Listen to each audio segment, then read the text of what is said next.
Hello, geographers. This lecture is on a topic that I feel fairly confident saying that some of you already know a little bit about, and possibly more than me, at least when it comes to details about specific manga or anime series. But I'm going to give it a shot. My husband and 3 kids are fans of anime. Our household has a subscription to Crunchyroll. We have so many Pokemon cards. And the photo on this slide is of that one time that I decorated 30 homes on the Animal Crossing DLC, and KK Slider put on a concert on the beach for me and all of my island clients. That's me in the middle with the hat on, the one and only Jelly P, interior decorator and mayor of the 5-star island named Woobly.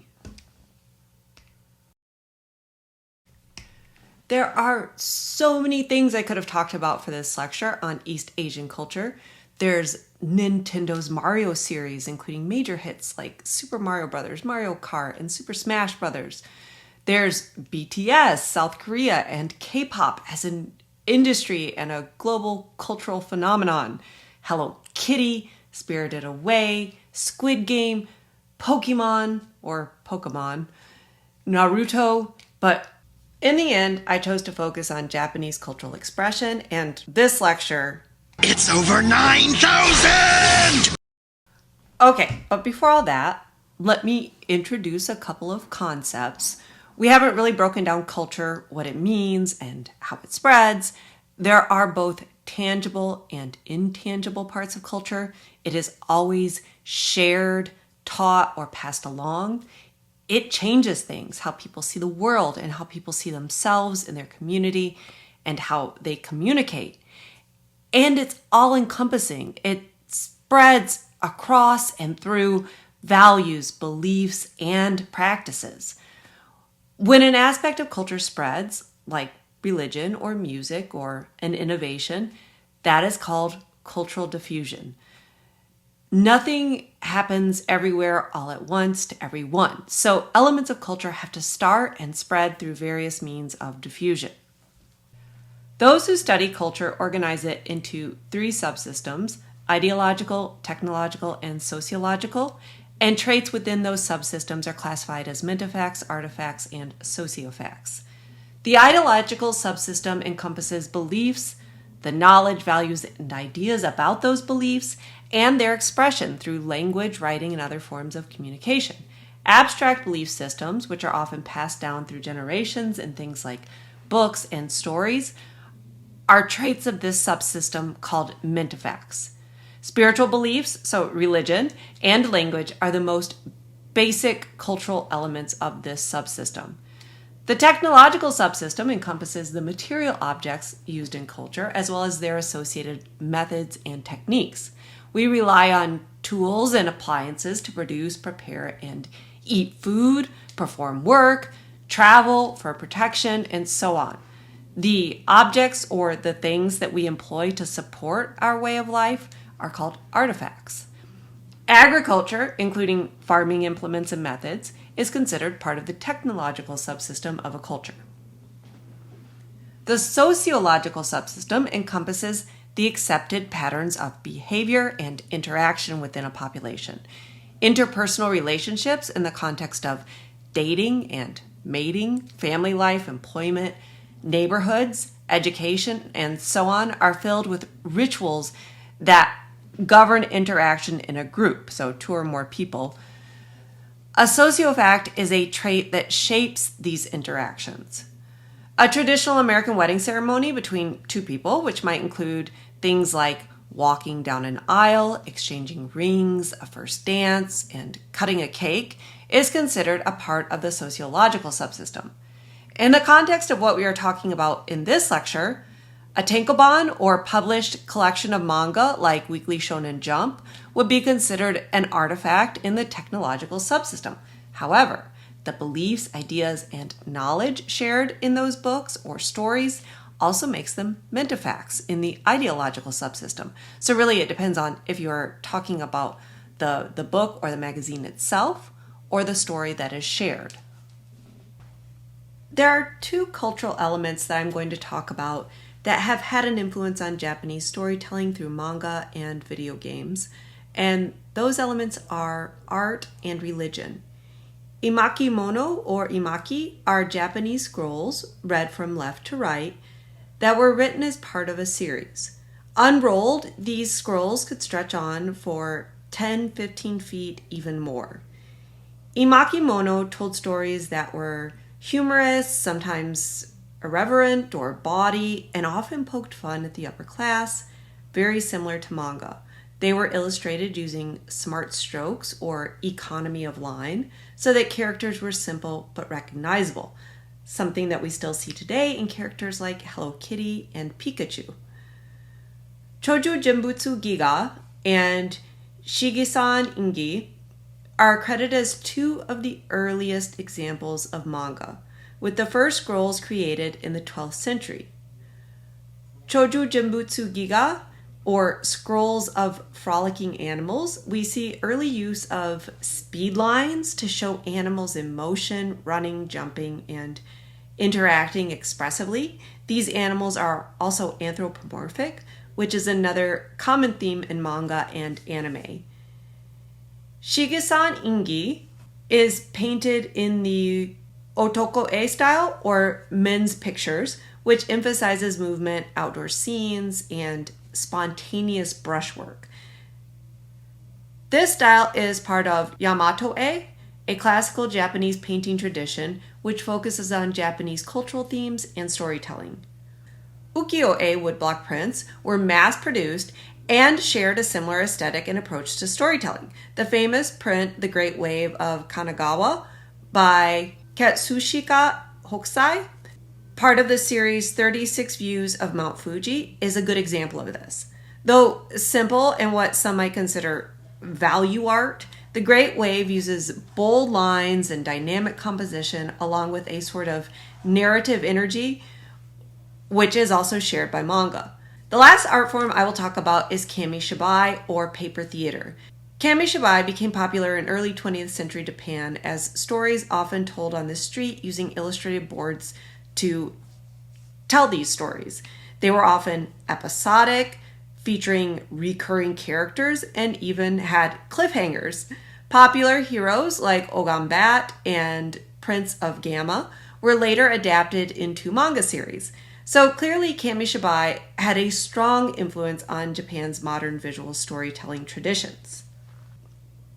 Religious practice is not commonly a part of daily life in Japan, but the values and beliefs of Shinto or Shintoism and Buddhism do influence the stories and themes we see in manga, anime, and even video games. Shintoism is Japan's indigenous belief system. It centers on the idea that spirits, or kami, exist in everything: trees, rivers, animals, even objects, and dead people. It values nature, cleanliness, purity, and harmony with one's community, and it sees the world as inherently good. Shinto is really more of a way of life than an organized religion. There is no sacred text or deity, and many people who follow Shinto also practice Buddhism without necessarily identifying as being religious. Buddhism, which came to Japan from India by way of China and Korea, mainly through hierarchical diffusion, teaches that life involves suffering, which is caused by desire or craving. But through moral conduct, mental discipline, and wisdom, one can overcome suffering and reach enlightenment or nirvana. These ideas, struggle, self-discipline, and inner peace, also show up in Japanese pop culture. So we see these religious influences. Stories include spirits and supernatural beings, or kami, a deep respect for nature, and characters who face personal struggles or go through these long journeys of growth and discipline. So for example, in the film Spirited Away, the bathhouse that Chihiro becomes stuck in is full of kami and spirits. The story also features the ideas of purification and transformation. In Naruto, the main character trains to overcome hardship and find inner strength, a theme tied to Buddhist ideas of discipline and self-mastery. In Demon Slayer, The characters follow strict training paths and face suffering with moral resolve. I'm going to talk about Animal Crossing a bit later, but in this game, we really see the practice of Shinto ideas. Nature is central, the world is peaceful, and the goal is to build a clean and harmonious community with the animal villagers.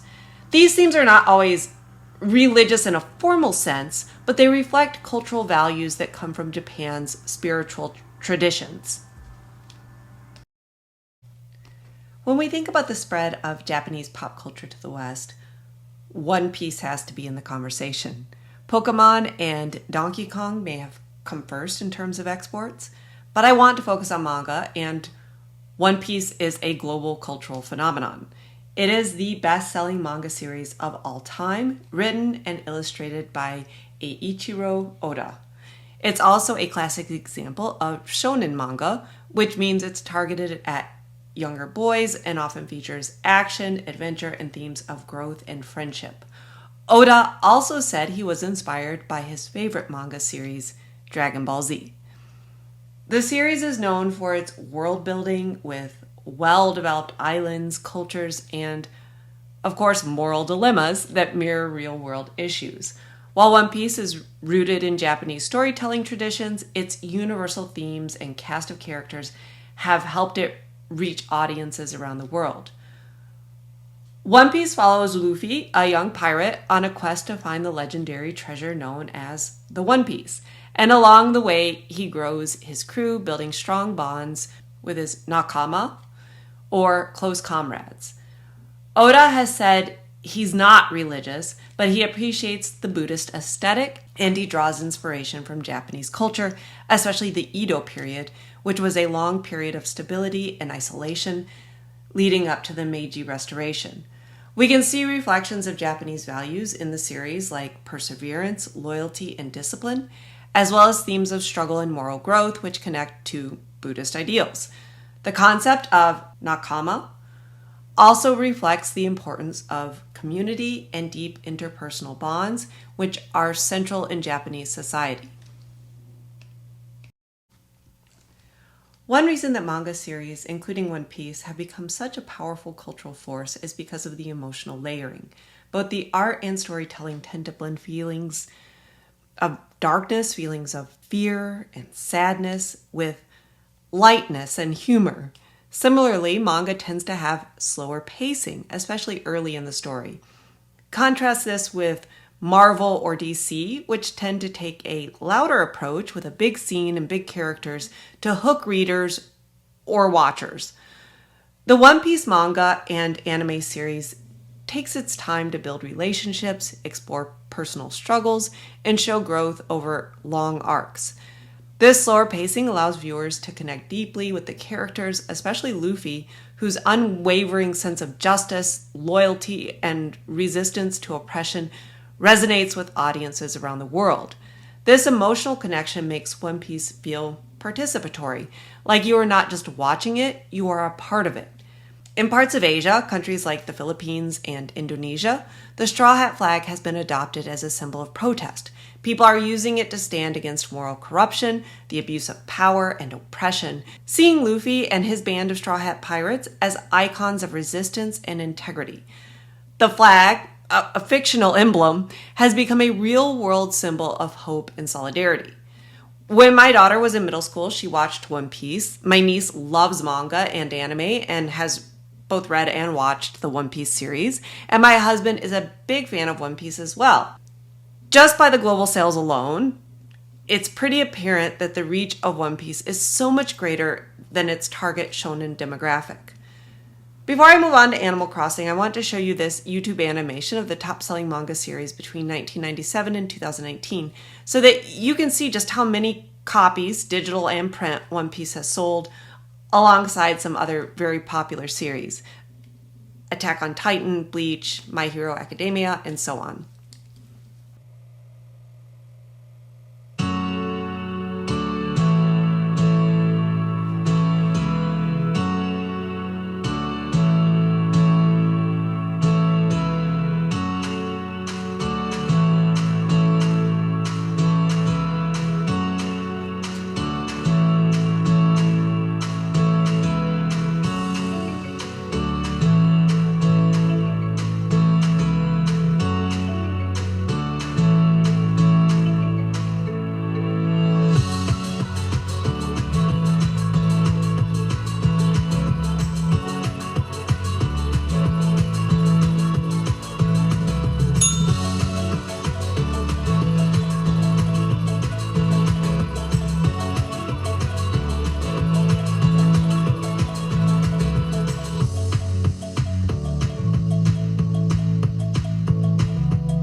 While Nintendo did not start as a video game company, it certainly rose to fame as one, with the release of Donkey Kong in 1981, followed by the success of the NES and franchises like Pokemon and Mario.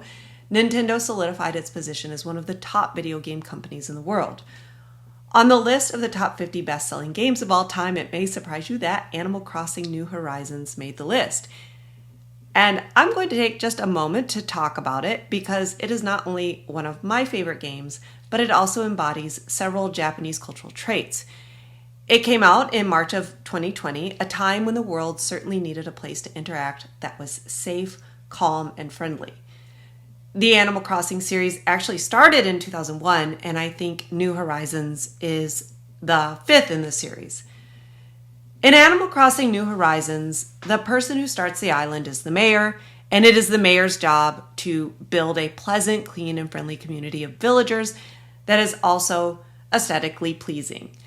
You do this by catching fish, crustaceans, and insects, and cultivating and harvesting crops to earn bells or money so that you can buy things and make improvements to your island. By the way, this is an ocean sunfish I caught. I found the photo on my phone, and I'm not entirely sure why I took a picture of it. Anyway, seasons change, it rains, the wind blows, it snows, the sun rises and sets. You get the picture. As your island improves, new villagers appear, or you can encounter them and invite them to stay. As you do this, you get invited to visit with them and go to birthday parties, along with learning reactions that you can use to express emotions. Animal Crossing, in a way, is an ideal way of living, and you are rewarded for being kind and respectful and cleaning up after yourself. Nature is valued because it improves the environment and supports the villagers. However, I would add that you can act in defiance of this or even work around it, fight with your villagers, build a trash dump. All of these things are possible, but not the intended vibe, I would say. Now I'm going to show you a video clip of Animal Crossing New Horizons. So this video is from YouTuber Zach Scott Games, and he is going over and talking to one of his villagers who's fishing right now.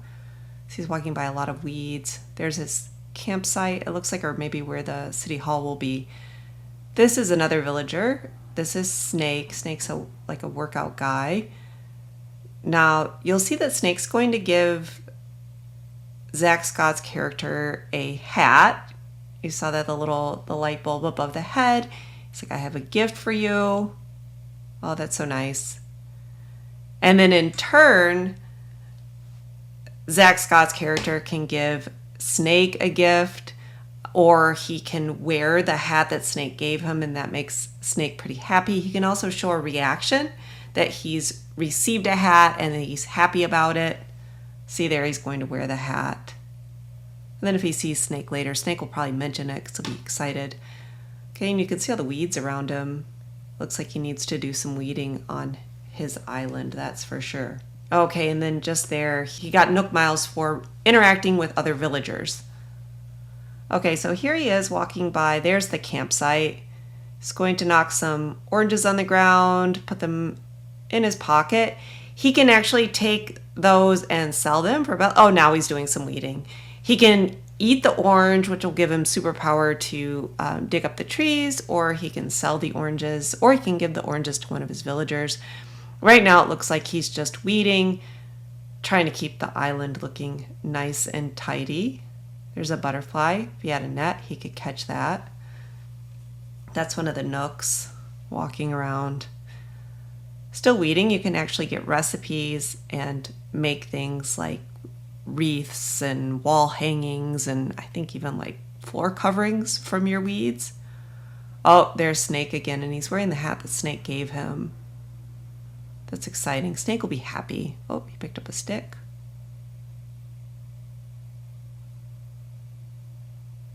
You can say you want to chat, or I'll see you around later. See, he said the hat looks really great.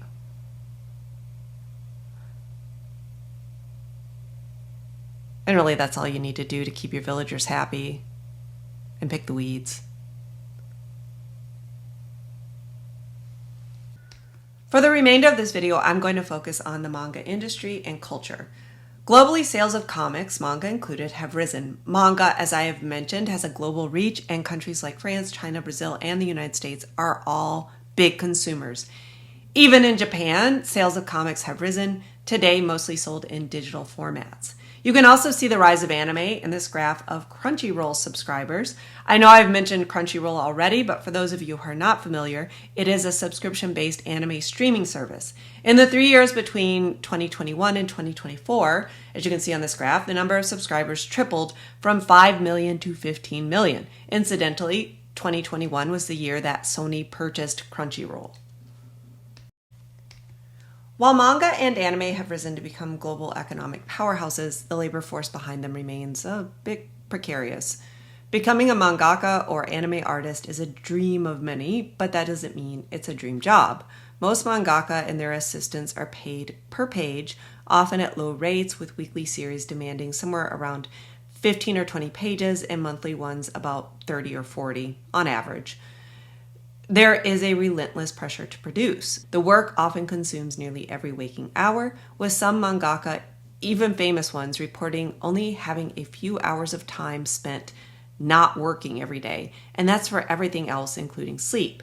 Sleep deprivation is common. Legendary creators like Osamu Tezuka and Shotaro Ishinomori died of cancer and other health complications at age 60, and their deaths sometimes come up in the context of the dangers of overwork in the industry. Naoko Takeuchi, creator of Sailor Moon, wrote openly about her own burnout and the stress of publishing a successful tankobon. While top-tier mangaka like Takeuchi can earn good money, especially if their work becomes a hit anime, it's most often the publishers who profit at the expense of artists. Assistant artists who help with things like backgrounds, inking, and toning also work long hours, but with little recognition or reward. Something I also found interesting about manga and anime series is that it's fairly common to include characters who are gender nonconforming, LGBTQ+, or who challenge traditional norms around gender and sexuality. It's also not unusual to see characters who don't appear to be ethnically Japanese. Many female manga characters, for example, are drawn with features like large blue eyes or blonde hair, which reflect stylized artistic choices rather than realistic depictions of Japanese ethnicity. I was watching a talk on the spread of Japanese pop culture to the West, and during the Q&A, one of the viewers expressed that they were so happy to see representation in manga and anime and wanted to know how that fit into Japanese culture. In other words, do the characters in manga and video games reflect inclusiveness, acceptance, and diversity in Japanese culture? The short answer would be not exactly. Generally speaking, sexuality of any kind is not publicly discussed in Japan. One of the experts mentioned that there is far more open conversation in a country like the United States than in Japan, where sexuality is considered a private matter regardless of one's identity. Another expert noted that LGBTQ+ individuals, particularly lesbian women, often face social invisibility, even within queer spaces, where their presence and experiences may be overlooked or marginalized. And while Japan does have a gay scene, it can be difficult for visitors to find or access it, especially without local knowledge. Another point that was raised is that Japan is often considered as ethnically homogenous, a perception shaped by historical policies and national identity narratives, especially during the Meiji period. This was in part a response to Western imperialism and in part a nationalist movement in a country that wasn't very diverse to begin with and still isn't. Today, Japan's population decline is creating a problem that immigration may offer a solution to. However, multiculturalism hasn't traditionally been embraced or supported in a way that makes integration into Japanese society easy.